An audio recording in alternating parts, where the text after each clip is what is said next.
Allahu Allahu Allahu Allah.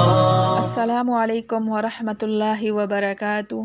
رب اشرح لی صدری ویسر لی امری واحلل عقدۃ من لسانی یفقہوا قولی۔ اعوذ باللہ من الشیطان الرجیم، بسم اللہ الرحمن الرحیم۔ دوسری آیت میں مغفرت اور جنت کی طرف مسابقت اور مسارعت کا حکم دیا گیا ہے۔ اللہ اور اس کے رسول صلی اللہ علیہ وسلم کی اطاعت کے بعد یہ دوسرا حکم دیا گیا۔ یہاں مغفرت سے مراد اسباب مغفرت ہیں، یعنی وہ اعمال صالحہ جو باعث مغفرت الہی ہیں۔ صحابہ و تابعین سے اس کی تفسیریں مختلف عنوانات سے منقول ہیں، مگر معنون اور مضمون سب کا ایک ہی ہے۔ حضرت علی کرم اللہ وجہہ نے اس کی تفسیر ادائیگی فرائض سے فرمائی، حضرت ابن عباس رضی اللہ تعالیٰ عنہ نے اسلام سے، ابو العالیہ نے اجرت سے، انس بن مالک نے تکبیر اولیٰ سے، سعید بن جبیر رضی اللہ تعالیٰ عنہ نے ادائے اطاعت سے، ضحاک رضی اللہ تعالیٰ عنہ نے جہاد سے، اکرمہ رضی اللہ تعالیٰ عنہ نے توبہ سے کی ہے۔ ان تمام اقوال کا حاصل یہی ہے کہ مغفرت سے مراد وہ تمام اعمال صالحہ ہیں جو مغفرت الہی کا باعث اور سبب ہوتے ہیں۔ اس مقام پر دو باتیں قابل غور ہیں۔ پہلی بات تو یہ ہے کہ اس آیت میں مغفرت اور جنت کی طرف مسابقت اور مسارعت کا حکم دیا جا رہا ہے، حالانکہ دوسری آیت میں لا تتمنوا ما فضل اللہ بہ بعضکم علی بعض فرما کر دوسرے فضائل حاصل کرنے کی تمنا کرنے سے بھی منع کیا گیا ہے۔ جواب اس کا یہ ہے کہ فضائل دو قسم کے ہیں۔ ایک فضائل تو وہ ہیں جن کا حاصل کرنا انسان کے اختیار اور بس سے باہر ہو، جن کو فضائل غیر اختیاریہ کہتے ہیں، جیسے کسی کا سفید رنگ یا حسین ہونا، یا کسی بزرگ خاندان سے ہونا وغیرہ۔ دوسرے وہ فضائل جن کو انسان اپنی محنت اور کوشش سے حاصل کر سکتا ہے، ان کو فضائل اختیاریہ کہتے ہیں۔ فضائل غیر اختیاریہ میں دوسرے کی فضیلت حاصل کرنے کی کوشش بلکہ اس کی تمنا کرنے سے بھی اس لیے روکا گیا ہے کہ وہ اللہ تعالیٰ نے اپنی حکمت کے مطابق مخلوق میں تقسیم کیے ہیں، کسی کی کوشش کا اس میں دخل نہیں۔ اس لیے وہ فضائل جو کوشش اور تمنا سے حاصل تو ہوں گے نہیں، اب سوائے اس کے کہ اس کے دل میں حسد اور بغض کی آگ بھڑکتی رہے اور کوئی فائدہ نہیں۔ مثلاً ایک شخص کالا ہے، وہ گورا ہونے کی تمنا کرتا رہے تو اس سے کیا نتیجہ نکلے گا؟ البتہ جو فضائل اختیاریہ ہیں ان میں مسابقت اور مقابلہ کا حکم دیا گیا، صرف ایک آیت میں نہیں بلکہ متعدد آیتوں میں آیا ہے۔ ایک جگہ ارشاد ہے فَاسْتَبِقُوا الْخَيْرَاتِ، دوسری جگہ ارشاد ہے وَفِي ذَلِكَ فَلْيَتَنَافَسِ الْمُتَنَافِسُونَ۔ ایک بزرگ نے فرمایا کہ اگر کسی انسان میں کوئی فطری اور طبیعی کوتاہی ہو جس کا دور کرنا اس کے بس سے باہر ہو تو اس کو چاہیے کہ اپنی اس کوتاہی پر قانع رہ کر دوسروں کے کمال کو دیکھے بغیر اپنا کام کرتا رہے، کیونکہ اگر وہ اپنی کوتاہی پر تعصب اور دوسروں کے کمال پر حسد کرتا رہا تو جتنا کام کر سکتا ہے اس قدر بھی نہیں کر سکے گا اور بالکل ناکارہ ہو کر رہ جائے گا۔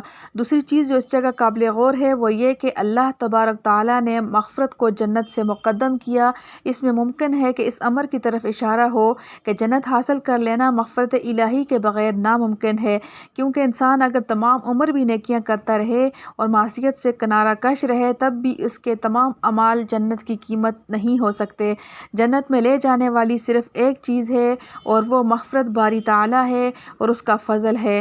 رسول اللہ صلی اللہ علیہ وسلم نے فرمایا سددوا وقاربوا واشربوا فإنه لن يدخل أحد الجنة عمله قالوا ولا أنت يا رسول الله قال ولا أنا إلا أن يتغدمني الله برحمته۔ راستی اور حق کو اختیار کرو، درمیانی راہ اختیار کرو اور اللہ کے فضل کی بشارت حاصل کرو۔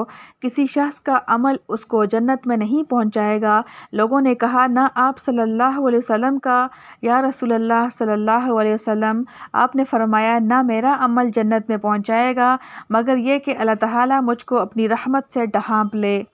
حاصل یہ کہ ہمارے اعمال جنت کی قیمت نہیں ہیں، لیکن عادت اللہ یہی ہے کہ اللہ تعالیٰ اپنے فضل سے اسی بندے کو نوازتا ہے جو اعمال صالحہ کرتا ہے، بلکہ جس کو اعمال صالحہ کی توفیق ہوگی وہی علامت ہے کہ اللہ اس سے راضی ہیں۔ لہٰذا اعمال کی ادائیگی میں کبھی کوتاہی نہیں کرنا چاہیے۔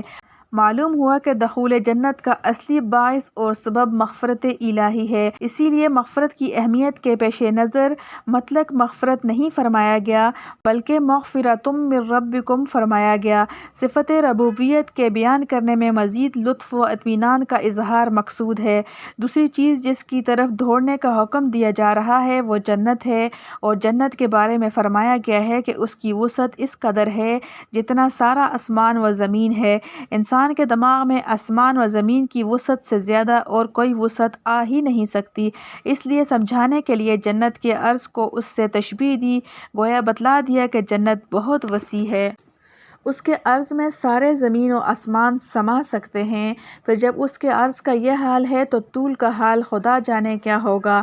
یہ معنی تو اس وقت کے ہیں جب عرض کو طول کے مقابل لیا جائے، لیکن اگر عرض کو ثمن یعنی قیمت کے معنی میں لیا جائے تو مطلب یہ ہوگا کہ جنت کوئی معمولی شے نہیں ہے، اس کی قیمت سارا آسمان اور زمین ہے، لہٰذا ایسی قیمتی اور عظیم الشان چیز کے لیے مسابقت اور مسارعت کرو۔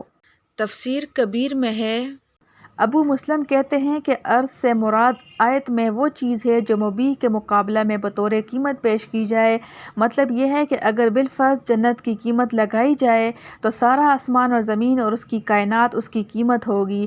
مقصود اس سے جنت کی عظمت اور جلالت قدر کا بیان کرنا ہے۔ جنت کا دوسرا وصف بتلایا، اعدت للمتقین، یعنی جنت پرہیزگاروں کے لیے تیار کی گئی ہے۔ اس سے یہ بھی معلوم ہوا کہ جنت پیدا کی جا چکی ہے۔ قرآن اور حدیث کے واضح اشارات سے معلوم ہوتا ہے کہ جنت 7ویں آسمان کے اوپر ہے، اس طرح کہ 7واں آسمان اس کی زمین ہے۔ الحمدللہ حمدا کثیرا طیبا مبارکا فیہ کما یحب ربنا ویرضی۔ ربنا ظلمنا انفسنا وان لم تغفر لنا وترحمنا لنکونن من الخاسرین۔ ربنا هب لنا من ازواجنا وذریاتنا قرۃ اعین واجعلنا للمتقین اماما۔ اللہم انا اسألک من خیر ما سألک منہ نبیک محمد صلی اللہ علیہ وسلم۔ اللہم انا نعوذ بک من شر ما استعاذ منہ نبیک محمد صلی اللہ علیہ وسلم۔